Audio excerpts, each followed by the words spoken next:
Éphésiens 6, 18. Au reste, fortifiez-vous dans le Seigneur et par sa force toute puissante. Revêtez-vous de toutes les armes de Dieu, afin de pouvoir tenir ferme contre les ruses du diable. Frères et sœurs, ce passage nous rappelle une vérité profonde. La vie chrétienne est un combat spirituel. Nous ne luttons pas contre la chair et le sang, mais contre les puissances invisibles qui cherchent à nous éloigner de Dieu. C'est pourquoi l'apôtre Paul nous exhorte à revêtir l'armure de Dieu, une armure complète qui protège chaque partie de notre vie et qui nous permet de tenir ferme, même dans les jours difficiles. La ceinture de vérité, c'est le fondement. Dans un monde rempli de mensonges, la vérité de la parole de Dieu nous maintient stables et droits. Un chrétien sans vérité est comme un soldat sans ceinture, tout tombe.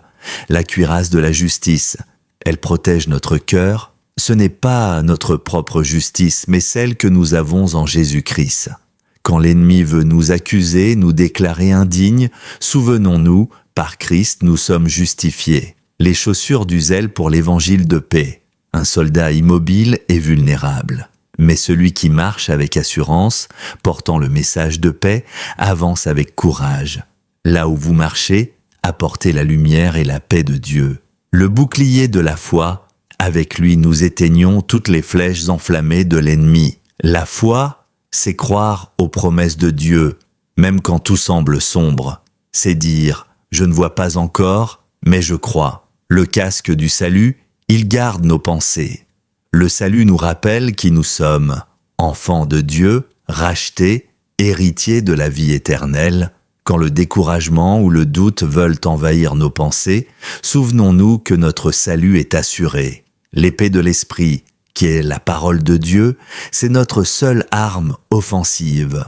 Jésus lui-même l'a utilisée dans le désert face aux tentations. Quand nous déclarons la parole, nous faisons reculer l'ennemi. Et Paul ajoute enfin, « Faites en tout temps par l'Esprit toutes sortes de prières et de supplications, car l'armure seule ne suffit pas. Il faut la prière pour l'activer. Aujourd'hui, peut-être te sens-tu faible, découragé, ou en lutte contre des attaques invisibles. Mais souviens-toi, Dieu t'a donné son armure complète. Tu n'es pas sans défense, tu n'es pas seul.